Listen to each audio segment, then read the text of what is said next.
ডাকসু নাকি গুন্ডামু করিচ্ছে। তো হয়েছে কি, ঢাকা বিশ্ববিদ্যালয়ের এলাকা থেকে অবৈধ এবং ভ্রাম্যমান দোকান উচ্ছেদ চলতেছে। এই কাজে ডাকসু সাহায্য করতেছে। এর পিছনে যুক্তি হচ্ছে অপরাধ, মাদক ইত্যাদি। আর হাউকাও লাগাইছে বামেরা, কইতেছে ডাকসু খুব খারাপ কাজ করছে, আবার কইতেছে ডাকসু গুন্ডামু করিচ্ছে। আমি এই জন্যে বামেদের মাইরের উপর রাখতে বলি। বাংলাদেশের জন্য যেটা উপকারী সেটা কখনো বামেরা সাপোর্ট করবে না। তাই আমি সবাইকে বলি, বামেরা যেটা করবে সেটার উল্টা কাজ করবেন। বামেরা থাকার ফলে সুবিধা আছে, ওরা যা বলবে তার উল্টা কাজ, উল্টা পজিশন নিলে কাজটা কমে গেল, চিন্তার কাম কমলো, আপনি সঠিক কাজ করলেন। কয়দিন আগে সাম্য ছেলেটা মারা গেল না নেশাখোর আর ভবঘুরাদের হাতে। আর এখন ভবঘুরাদের উচ্ছেদ করতে গেলে তুল কালাম করতেছে কেউ কেউ। এই সমস্যা আজকের না, 2021 সালে ঢাকা বিশ্ববিদ্যালয়ের পক্ষ থেকে আহ্বান জানানো হয়েছিল অহেতুক বাইরের লোক যেন ঘোরাঘুরি না করে। এখানে দিনে দুপুরে চিন্তায় হয় দেখেন। এমনকি গত মে মাসে যখন সাম্য মারা গেল তখন ছাত্রদল বলছিল ঢাকা বিশ্ববিদ্যালয়ের ছিনতাইকারী আর মাদকাসক্তদের অভয়ারণ্য গড়ে উঠছে। দেখেন, হাসিনা আমলে তো ছাত্রলীগ নিজেই চিন্তাই করত। এটা দেখেন, এটা 2017 সালের খবর। এটা কইতেছে যে ঢাকা বিশ্ববিদ্যালয়ে চুরি আর ছিনতাই বাড়িছে।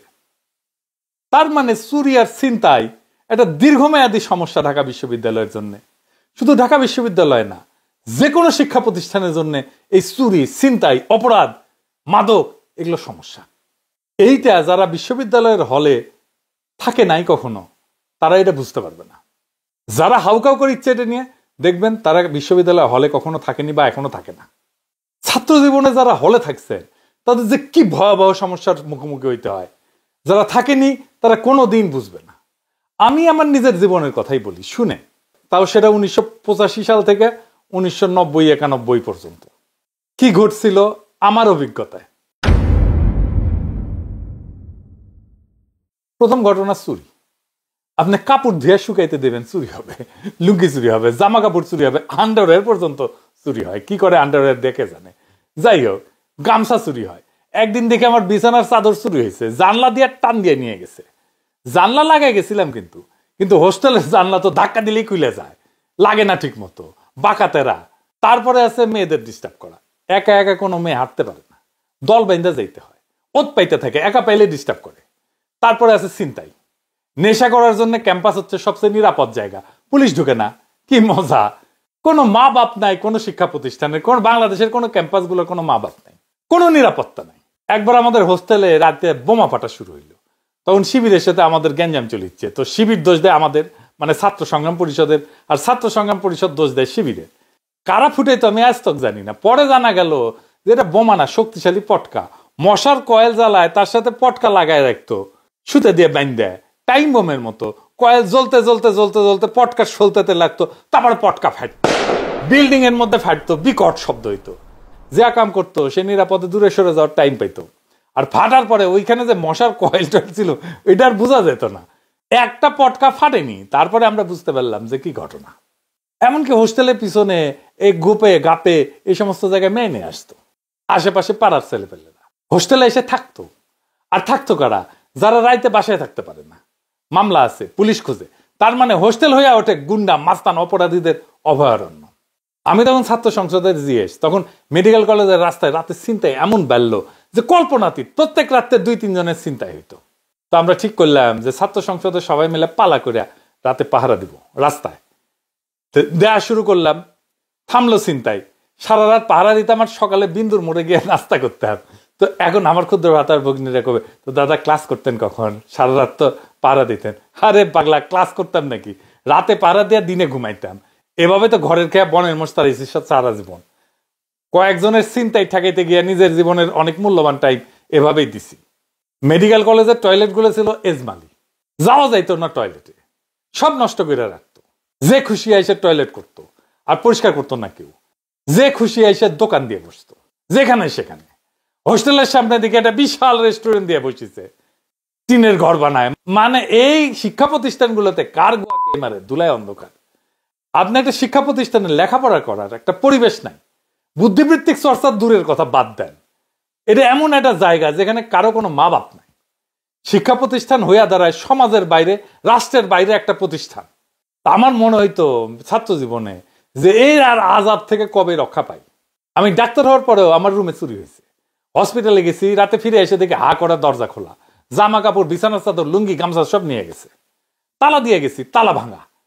এখন যারা হাউকাউ করিচ্ছে তাদের প্রশ্ন, আমাদের বাচ্চাদের পড়তে দিবেন নাকি পড়তে দিবেন না? যদি ছাত্রছাত্রীদের পড়তে দিতে হয় তাহলে ডাকসু যা যা করতেছে তাই করতে হবে। সব শিক্ষা প্রতিষ্ঠানে খুব ভালো কাজ করতেছে।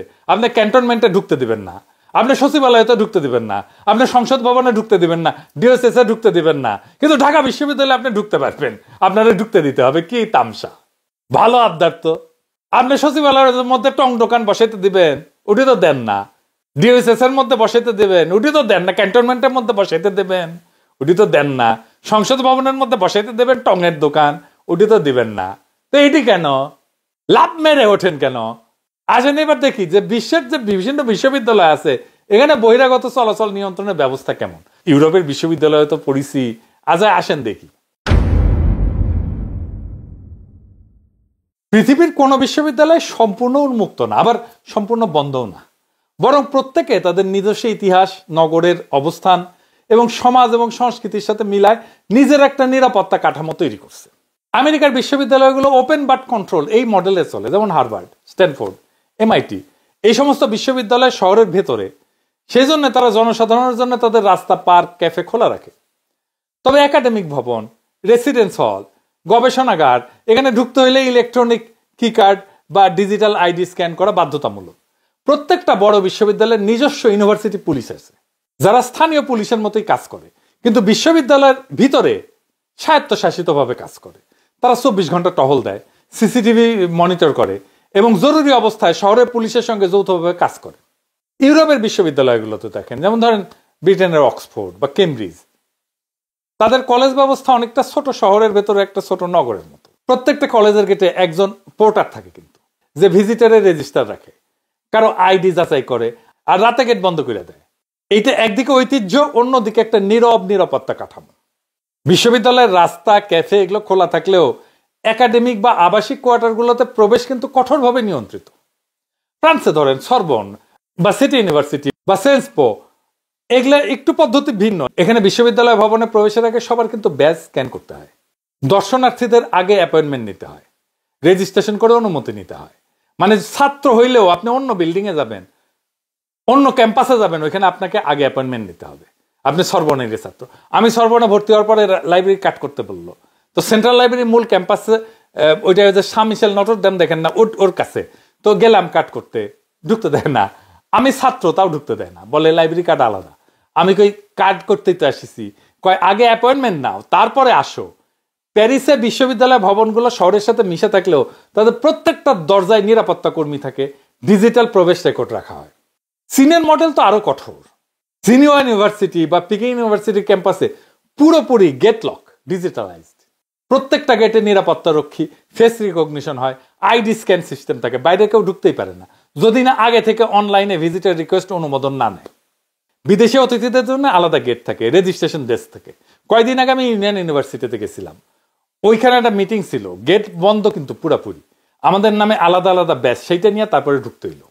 এই আমাদের অঞ্চলে বিশ্ববিদ্যালয়গুলো ঐতিহাসিকভাবে উন্মুক্ত এবং শহরের অংশ হিসেবে গড়ে উঠছে। কিন্তু দেখেন জওহরলাল নেহরু ইউনিভার্সিটি বা দিল্লি ইউনিভার্সিটিতে এখন কিন্তু ভিজিটার লগ আছে এবং গেটে তারা প্রবেশাধিকার নিয়ন্ত্রণ করে এবং রাতে কিন্তু একটা কারফিউ নীতি আছে, মানে রাতে কেউ চলাচল করতে পারবে না। এই যে দক্ষিণ এশিয়ায় এই যে ওপেন ক্যাম্পাস সংস্কৃতি এত গভীরে যে এইটাকে সম্পূর্ণভাবে নিয়ন্ত্রণ করা এখনো সামাজিকভাবে গ্রহণযোগ্য হয়নি, সেই জন্য হাউকাউ শুরু হয়ে যায়। কিন্তু এই সমস্ত বিশ্ববিদ্যালয়ের অভিজ্ঞতা থেকে দেখা যায় যে সফল মডেলগুলো কখনোই শুধু নিরাপত্তা না, স্বাধীনতা, উন্মুক্ততা, সৃজনশীলতা রক্ষার সমন্বয় ঘটাইছে। একদিকে ক্যাম্পাসে অপরাধ বা অনধিকার প্রবেশ বন্ধ করা হয়, অন্যদিকে চিন্তার স্বাধীনতা, জনসম্পৃক্ততা এবং সংস্কৃতির প্রবাহ এটা কখনো রাখা হয়। ঢাকা বিশ্ববিদ্যালয়ের ডাকসু যা করছে এটা সাময়িক। আমাদের এই বিশ্ববিদ্যালয়ের জন্য একটা স্থায়ী নিরাপত্তা কাঠামো লাগবে। এটা শুধু ঢাকা বিশ্ববিদ্যালয়ের জন্য না, বাংলাদেশের সব শিক্ষা প্রতিষ্ঠানে লাগবে। কি হইতে পারে সেটা? ধরেন ঢাকা বিশ্ববিদ্যালয়কে আমরা একটা মডেল ধরে আমরা চিন্তা করি,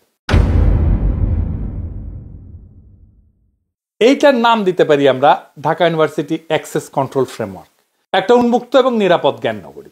ঢাকা বিশ্ববিদ্যালয় কিন্তু শুধুমাত্র একটা শিক্ষা প্রতিষ্ঠান না, এটা বাংলাদেশের রাজনৈতিক এবং সাংস্কৃতিক আত্মার কেন্দ্র। কিন্তু এই উন্মুক্ত অবস্থার কারণে সাম্প্রতিক বছরগুলোতে এটার নিরাপত্তা ঝুঁকি বাড়ছে। বহিরাগতের দখল, অপরাধ, রাজনৈতিক সহিংসতা এবং অবৈধ আবাসনের মতো সমস্যা দিন দিন বাড়তেছে। ফলে একটা আধুনিক প্রযুক্তি নির্ভর এবং মানবিক প্রবেশ নিয়ন্ত্রণ নীতিমালা এখন সময়ের দাবি। এটার মূল দর্শন কি হবে? এটা হবে ওপেন কোর কিন্তু কন্ট্রোল পেরিমিটার। ঢাকা বিশ্ববিদ্যালয়ের রাস্তা, পার্ক, বইয়ের দোকান যদি থাকে, লাইব্রেরি এবং সাংস্কৃতিক কেন্দ্রগুলো সাধারণ নাগরিকের জন্য উন্মুক্ত থাকবে, যাতে এটা শহরের প্রাণবায়ু হিসেবে টিকে থাকে। কিন্তু একাডেমিক ভবন, প্রশাসনিক দপ্তর, গবেষণাগার, ছাত্রাবাস, সার্ভার ইউনিটগুলো হবে কন্ট্রোলড অ্যাক্সেস জোন। অর্থাৎ বিশ্ববিদ্যালয়ের অভ্যন্তরে জনজীবন চলবে, কিন্তু একাডেমিক এবং আবাসিক অংশে প্রবেশ হবে প্রযুক্তিগত এবং প্রশাসনিক নিয়ন্ত্রণের অধীনে, এবং সেই নিয়ন্ত্রণ হবে ডিজিটাল অবকাঠামো দিয়ে। কিভাবে? প্রত্যেক শিক্ষক, শিক্ষার্থী, কর্মচারীকে একটা করে RFID চিপযুক্ত স্মার্ট আইডি কার্ড দেওয়া হবে। এই কার্ড ব্যবহার করে গেটে টাচ ইন বা টাচ আউট করতে পারবে, টাচ করলেই ঢুকতে পারবে, যাতে প্রত্যেকটা চলাচল লক করা যায়। বহিরাগত অতিথিদের জন্য থাকবে ভিজিটর ম্যানেজমেন্ট অ্যাপ, যেখানে তারা আগে ভাগে সময়, উদ্দেশ্য, যোগাযোগকারীর নাম এই সমস্ত দিয়ে অনুমতি নেবে। অনুমোদনের পর তারা একটা QR কোড পাস পাবে, এটা গেটে স্ক্যান করলে ঢুকতে পারবে। গুরুত্বপূর্ণ গেটে থাকবে AI কন্ট্রোল CCTV, যা ফেস রিকগনিশন করতে পারবে এবং সন্দেহজনক গতিবিধি শনাক্ত করলে সতর্কবার্তা পাঠাবে।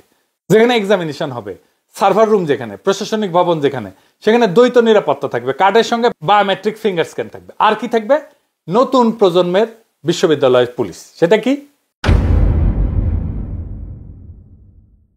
ঢাকা বিশ্ববিদ্যালয়ের জন্য তৈরি করা যায় একটা স্বতন্ত্র পেশাদার নিরাপত্তা বাহিনী। নাম হবে Dhaka university campus safety force বা DCSF। এইটা হবে একটা স্বশাসিত বিশ্ববিদ্যালয়ের নিয়ন্ত্রণে, কিন্তু ঢাকা মেট্রোপলিটন পুলিশের সাথে সমন্বিতভাবে কাজ করবে। ঢাকা বিশ্ববিদ্যালয় ক্যাম্পাসের মোট আয়তন বোধহয় 600 একর, তাই না? তো যদি এটা হয়, মানে এটা একটা হিসাব আর কি, মানে মূল বিশ্ববিদ্যালয় এবং সংযুক্ত ইউনিট মিলায়। তো আন্তর্জাতিক মান অনুযায়ী বিশ্ববিদ্যালয়ের নিরাপত্তা বাহিনীর প্রস্তাবিত অনুপাত হচ্ছে 5 একরে একজন অফিসার। সেই অনুযায়ী ঢাকা বিশ্ববিদ্যালয়ে প্রাথমিকভাবে প্রয়োজন হবে 120 জন পেশাদার ক্যাম্পাস পুলিশ এবং অতিরিক্ত 80 জন সহকারী নিরাপত্তা কর্মী এবং মনিটরিং স্টাফ। মোট 200 সদস্যের একটা বাহিনী হইলে নিরাপত্তাটা চমৎকারভাবে নিয়ন্ত্রণ করা যাবে। এই বাহিনীর দায়িত্ব হবে 24 ঘন্টার টহল, জরুরি সাড়া দেওয়া, গেটে মনিটরিং, ভিজিটার যাচাই, অপরাধ বা সহিংসতার ক্ষেত্রে তাৎক্ষণিক হস্তক্ষেপ, ডিজিটাল মনিটরিং ইউনিট পরিচালনা এবং ক্যাম্পাসের নারী নিরাপত্তা এবং ট্রাফিক পরিবেশ সংরক্ষণে সহায়তা করা। তাদের হাতে অস্ত্র থাকবে না, কিন্তু প্রশিক্ষিত ইউরোপীয় বিশ্ববিদ্যালয় পুলিশের মতো নন লিথাল ফোর্স ব্যবহার করবে। ব্যাটন থাকবে, বডি ক্যামেরা থাকবে, রেডিও থাকবে, ড্রোন থাকবে, তারপরে শক দেওয়ার ব্যাটন থাকবে, সম্ভবত স্টান গান বলে, সেগুলো থাকবে, সার্ভাইলেন্স থাকবে। এখন অনেকে কইবে এটা তো মেলা খরচ কত হইতে পারে? আসেন এটা একটু বুঝে দেখি। এই প্রকল্পের ব্যয় তুলনামূলকভাবে কম হবে, কারণ এইটা ধাপে ধাপে বাস্তবায়ন করতে হবে। প্রাথমিক অনুমানে ধরেন ডিজিটাল আইডি, RFID সিস্টেম, এটাতে 2 কোটি টাকার মতো লাগবে ঢাকা বিশ্ববিদ্যালয়ে। CCTV সার্ভাইলেন্স অবকাঠামো এটা করতে 5 কোটি টাকা, অ্যাপ এবং সার্ভার মেনটেন্যান্স 1 কোটি টাকা, আর পুলিশ গঠন প্রশিক্ষণে 3 কোটি টাকার মতো লাগবে। প্রশাসনিক ব্যয় এবং যোগাযোগ ব্যবস্থা 1 কোটি টাকা। মোট প্রাথমিক ব্যয় হবে 12 কোটি টাকার মতো, যেটা 3 বছরে ধাপে ধাপে করতে পারবেন। এই অর্থ কোত্থেকে আসতে পারে? অনেক জায়গা থেকে আসতে পারে। আমি ধরেন 3টা তো সোর্স বলতেই পারি। ইউনিভার্সিটি গ্র্যান্ট কমিশন এটা দিতে পারে, আন্তর্জাতিক অংশীদার প্রকল্প যেমন ধরেন ফ্রান্সেও ফরাসি উন্নয়ন সংস্থা যে AFD, তারা দিতে পারে, জাইকা এরা দিতে পারে, ইউনেস্কো দিতে পারে সেফ ক্যাম্পাস উদ্যোগের অনুদান হিসাবে। এইটা ছাড়া বিশ্ববিদ্যালয়ের নিজস্ব ফান্ড যেমন গবেষণা প্রকল্প fee, alumni donation, event permit fee থেকে এই সেফটি ঢাকা ইউনিভার্সিটির সেফটি ফান্ড তৈরি করতে পারে। এছাড়া নির্দিষ্ট সময়ের জন্য কর্পোরেট পার্টনারশিপ তো নেওয়া যেতেই পারে। যেমন ধরেন ব্যাংক, টেলিকম বা শিক্ষা প্রযুক্তি কোম্পানিগুলা, এদের সহযোগিতা, তাদের লোগো, প্রযুক্তি বা সামান্য ব্র্যান্ডিং ব্যবহার করা যেতে পারে। যেমন ধরেন স্মার্ট ডিউ পাওয়ার্ড বাই ধরেন বিকাশ, এই মডেল। ঢাকা বিশ্ববিদ্যালয়ের ঐতিহ্য হইল উন্মুক্ততা। ক্যাম্পাসে কবিতা হয়, প্রতিবাদ হয়, প্রেম হয়, গান হয়, আলোচনা হয়। এটা একটা মিলন ক্ষেত্র বটে। তাই নিরাপত্তা যেন স্বাধীনতাকে হত্যা না করে, এটা আবার মাথায় রাখতে হবে। এই জন্য কিছু ভারসাম্য নীতি প্রস্তাব করা যায়। যেমন ধরেন প্রত্যেক দিন সকাল 7টা থেকে 8টা পর্যন্ত সাধারণ নাগরিকের ক্যাম্পাসে চলাচল উন্মুক্ত থাকবে। সাংস্কৃতিক অনুষ্ঠান, TSC এলাকা, বইমেলা, চারুকলা, এরা জনসাধারণের জন্য অবাধে চলাচল থাকবে। রাত 8টার পরে শুধুমাত্র শিক্ষক অনুমোদিত কর্মচারীরা প্রবেশ করতে পারবে। পর্যটক বা অতিথিদের জন্য থাকবে গাইডেড ক্যাম্পাস ট্যুর প্রোগ্রাম। এটা পয়সাও নিতে পারে ঢাকা বিশ্ববিদ্যালয়, যাতে বিশ্ববিদ্যালয় উন্মুক্ত থেকেও নিরাপদ থাকে। আর কি আরেকটা জরুরি ব্যবস্থাপনা এবং প্রযুক্তি সংযোজন করতে হবে, সেটা কি? ইউনিভার্সিটির প্রত্যেকটা ব্লগে থাকবে একটা ধরেন ব্লু লাইট ইমার্জেন্সি পোল বা রেড লাইট ইমার্জেন্সি পোল। এইখানে কেউ বোতাম চাপলে ক্যাম্পাস পুলিশ বা টহলতল তাৎক্ষণিকভাবে পৌঁছে যাবে। একটা ঢাকা ইউনিভার্সিটি সেফটি অ্যাপ করা যায়, যেখান থেকে শিক্ষার্থীরা বা কর্মচারীরা বা শিক্ষকেরা তাৎক্ষণিকভাবে হেল্প চাইতে পারে এবং নিরাপত্তা দল তাদের অবস্থান জিপিএস এর মাধ্যমে পেয়ে যাবে। এখন ধরেন এইটা কতদিন ধরে এটা বাস্তবায়ন করা যেতে পারে? প্রথম বছরে ধরেন gate mapping, ID card, visitor app চালু করা যেতে পারে। দ্বিতীয় বছরে ক্যামেরা এবং মনিটরিং সেন্টার স্থাপন করা যেতে পারে এবং তৃতীয় বছর ক্যাম্পাস পুলিশ পূর্ণমাত্রায় চালু করা যেতে পারে। 4 বছরের মধ্যে safe Dhaka university smart campus সম্পূর্ণভাবে বাস্তবায়ন করা সম্ভব। ঢাকা বিশ্ববিদ্যালয়ের মতো প্রতিষ্ঠানের নিরাপত্তা শুধু গেট পাহারা না, এটা জাতির বুদ্ধিবৃত্তিক অঙ্গনের সুরক্ষাও বটে। এখানে এমন একটা ব্যবস্থা দরকার যা একই সঙ্গে স্মার্ট, স্বচ্ছ, মানবিক এবং জনবান্ধব। এই প্রস্তাবের মূল কথা হলো ঢাকা বিশ্ববিদ্যালয় হবে এমন একটা নগর যেখানে জ্ঞান থাকবে উন্মুক্ত, কিন্তু অনধিকার প্রবেশ হবে অসম্ভব। এইভাবে Dhaka university access control framework কেবল নিরাপত্তা, নাগরিক শৃঙ্খলা এবং জ্ঞান চর্চার মর্যাদাকে এক নতুন স্তরে উন্নীত করবে। মানুষ তার সন্তানকে রক্ষা করে সর্বোচ্চ শক্তি দিয়ে। বিশ্ববিদ্যালয়গুলো আমাদের জাতির ভবিষ্যৎ, আমাদের আগামী রাষ্ট্রের ভ্রূণ। আমাদের শিক্ষা প্রতিষ্ঠান ঠিক যেমন হবে, আগামী রাষ্ট্র তেমন হবে। আমাদের সন্তানদের জন্য সর্বোচ্চ নিরাপত্তা নিশ্চিত করা আমাদের জাতীয় দায়িত্ব। যারাই নিরাপদ ক্যাম্পাস তৈরির বিরুদ্ধে দাঁড়াবে তারাই দেশের শত্রু। ঢাকা বিশ্ববিদ্যালয় শুধু একটা প্রতিষ্ঠান তো না, এটা একটা স্বপ্নের নাম, একটা প্রতীকের নাম। এই প্রাচীন প্রাঙ্গণে যে প্রত্যেকটা ইট বসানো আছে তার ভেতরে আছে সংগ্রামের ইতিহাস, চিন্তার দীপ্তি আর এক প্রজন্মের পর আর এক প্রজন্মের আত্মত্যাগের ছাপ। কিন্তু যখন সেই প্রাঙ্গণ অপরাধ, বিশৃঙ্খলা আর অনিয়ন্ত্রিত দখলে পরিণত হয়, তখন শুধু নিরাপত্তাই হারায় না, হারায় যায় জ্ঞান চর্চার মর্যাদা, স্বাধীন চিন্তার সাহস। এখন সময় আসছে সেই মর্যাদা ফিরায় আনার। কিন্তু দেয়াল তুলে না, প্রযুক্তি, নীতি এবং মানবিক শৃঙ্খলার মাধ্যমে আমরা সেই মর্যাদা আবার ফিরে আনতে পারি।